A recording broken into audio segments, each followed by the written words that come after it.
violência sexual, o abuso sexual infantil e a exploração de crianças e adolescentes é uma realidade cruel em nossa sociedade. O artigo 4 do Estatuto da Criança e do Adolescente e o artigo 227 da Constituição Federal asseguram que é dever da família, da sociedade e do Estado garantir direitos básicos à vida.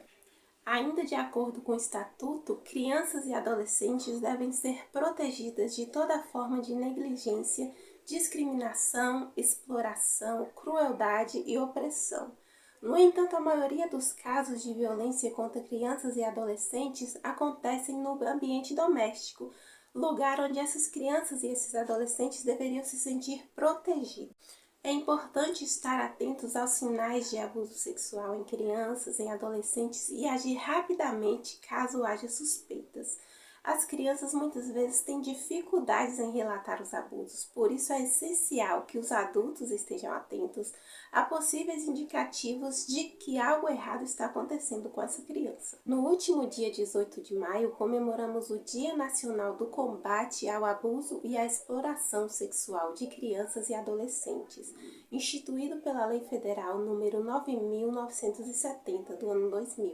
Sendo, portanto, uma conquista que demarca a luta pelos direitos humanos de crianças e de adolescentes em todo o território brasileiro. E para refletir um pouco mais a respeito do tema, a nossa equipe conversou com a delegada Rosilene Moreira Correia, do Núcleo de Defesa da Criança e do Adolescente de Vitória da Conquista. Confira a entrevista. Doutora Rosilene, obrigada por nos receber. O abuso e a exploração sexual de crianças e adolescentes são temas preocupantes e, infelizmente, ainda muito presentes em nossa sociedade. Como a senhora define esses conceitos? Na realidade, o abuso e a exploração sexual são dois crimes distintos, né? A criança pode ser molestada sexualmente, abusada sexualmente, e ela também pode ser explorada sexualmente. Como é que a gente define esses crimes? O abuso é qualquer tipo de ato libidinoso ou qualquer tipo de ato sexual contra a criança ou adolescente, né? Uma forma de aliciamento, uma forma de induzir essa criança a praticar um sexo. Qualquer tipo de sexo com a criança e adolescente, especialmente quando a gente tem que distinguir o menor de 14 anos e o maior de 14 anos. O menor de 14 anos, o manter relação sexual é crime de qualquer, mesmo que aquele adolescente fale que foi de forma consensual, tá? É crime, a lei, o Código Penal brasileiro proíbe essa conduta criminosa, está tipificado no artigo 217-A.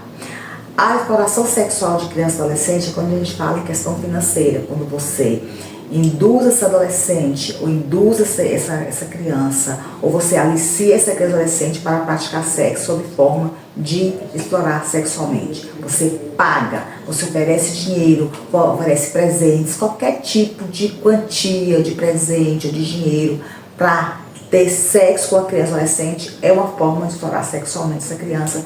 Também é uma conduta tipificada no artigo 244 do Código Penal brasileiro. Quais são as formas de abuso e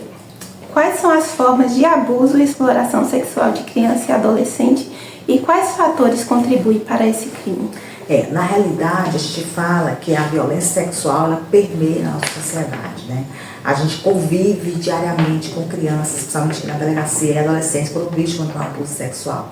Um ato libidinoso, uma carícia, um carinho avançado, praticar o sexo com a criança e adolescente, infelizmente isso é uma realidade, e é um abuso sexual. Então, toda vez que a criança ela verbaliza ou que ela demonstra alguns sintomas de que de alguma forma ela foi violentada sexualmente, tem que haver a denúncia.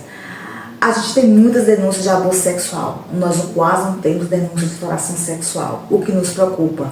Que a gente sabe que a gente vive numa sociedade que infelizmente tem muitos principalmente adolescentes sendo explorados sexualmente. Então, toda vez que você troca o sexo em dinheiro ou em presente, você está explorando sexualmente uma criança ou uma adolescente. Então, são dois tipos de violação de direitos da criança e adolescente, são dois tipos de modalidades criminosas, que é uma realidade e que a gente tem que combater essa realidade que é cruel. Porque quem violenta, quem abusa sexualmente de criança e adolescente, tenha certeza disso, está violentando toda a família. E sobre os fatores que contribuem para a prática desse crime? A gente vem estudando, se capacitando, não só aqui a delegacia, mas toda a rede de proteção à criança e adolescente, no sentido de saber quais os fatores, o que leva à questão do abuso sexual. O que a gente nota, na realidade, é que esses abusos sexuais, infelizmente, a maioria é dentro do ciclo familiar. Os autores da violência estão próximos daquelas crianças e adolescentes. Então, eles que abusam dessas crianças e adolescentes. Então, a gente fica numa situação muito complicada e tentando compreender o que leva o abusador, né? Porque o abusador, ele não fala, ele não verbaliza, né? Ele pratica aquela violência, aquele crime sexual. Então, a gente tem que proteger essas crianças e adolescentes. Conversar sempre com as crianças, né? A questão da educação sexual é muito importante. Aí tem uma linha tênue entre falar sobre sexo e educar o que é sexo, com quem você pode, o que você não pode, quais são as partes do seu corpo. Proteger a criança, né? Porque, infelizmente, que chega ao nosso conhecimento, que vem às nossas denúncias, a maioria desses abusos ocorreram dentro do seio familiar, dentro da casa, com quem essas crianças e adolescentes convivem. Certo. Qual o perfil da vítima na maioria dos casos? A gente tem de 0 a 17 anos crianças e adolescentes vítimas de violência sexual. Recentemente a gente fez um levantamento aqui na delegacia para saber quais são as idades, né, para nós aqui da delegacia, de crianças que têm mais abuso sexual. E fica entre 6 e 9 anos de idade. Essas crianças são as que chegam mais ao nosso conhecimento de vítimas de violência sexual. Então, assim, é uma idade onde a criança geralmente fica talvez mais exposta, né? Talvez a criança também não consiga compreender muito o que ela está vivenciando, né? Então, por isso que é importante conversar muito com a criança, saber com quem essa criança está ficando, quem tem acesso a essa criança e confiar na criança, né? Os primeiros sintomas que a criança começar a falar, ou se você desconfiar, o próprio instinto da gente muitas vezes nos diz alguma coisa, conversar. Conversar sempre com seus filhos, ou com seus netos, ou com seus sobrinhos, é a melhor maneira de prevenir o abuso sexual. Ok. E quem são, na maioria dos casos, os agressores dessas crianças? Infelizmente, no ciclo familiar. São pais, são avós, são primos, irmãos, vizinhos, pessoas com quem a criança tem algum tipo de contato. E lembrando sempre, o abuso sexual, ele não é uma vez apenas. O abuso, ele é continuado. São várias vezes. Várias vezes a criança foi abusada sexualmente. E muitas vezes, infelizmente, dentro da casa da própria criança ou dentro da casa do agressor. Um ambiente que deveria ser acolhedor, que deveria ser de proteção, é onde a criança está sendo, infelizmente, tendo o seu direito violado. Onde a criança vem sendo violentada sexualmente. Qual é o panorama da exploração sexual infantil na região sob a jurisdição do Núcleo de Defesa da Criança e do Adolescente da 10ª Corpim? E especificamente aqui em Vitória da Conquista. O Núcleo da Criança e Adolescente de Vitória da Conquista foi criado através de uma portaria aqui da 10ª Coordenadoria de Polícia, né? Depois também a própria Delegada-Geral do Estado da Bahia criou o núcleo através do Diário Oficial do Estado, né? Que nos alegrou bastante, né? Que isso nos garantiu o nosso trabalho aqui dentro do Centro Integrado do Direito. A gente vem trabalhando de forma integrada com todos os órgãos de defesa da criança e adolescente. Aí, aqui dentro do Centro Integrado a gente tem um equipamento que abrange todo mundo, o Judiciário, o Ministério Público, Defensoria, os Conselhos Tutelares, os CREAS. Então, e nós temos um complexo de escuta protegida aqui dentro. Então, isso também vem resguardar e avaliar o nosso trabalho, né? Porque, assim, na realidade, a gente não trabalha sozinho, né? Então, toda adolescente e criança do município de Vitória da Conquista, o município por completo, tanto zona urbana quanto zona rural, hoje tem um espaço onde você pode denunciar e a gente vai apurar a citação penal e encaminhar para a justiça. E o mais importante disso tudo, a criança e adolescente é ouvida através de escuta protegida. E o que é uma escuta protegida? A gente vem ajuizar uma cautelar, uma produção antecipada de provas, onde essa criança e adolescente será ouvida apenas uma vez. Então isso vai fazer com que essa criança e adolescente não seja revitimizado e que ele não conte o que aconteceu para várias vezes para várias pessoas. Então a gente tem aqui o complexo, onde essa criança e adolescente é ouvida através de audiovisual, todos os atores envolvidos no processo estão presentes, juiz, promotor, advogados, delegados, e essa criança adolescente não vai precisar mais contar o que aconteceu com ele outras vezes, né? Apenas ajuda psicossocial, apenas ajuda profissional para onde ele é encaminhado.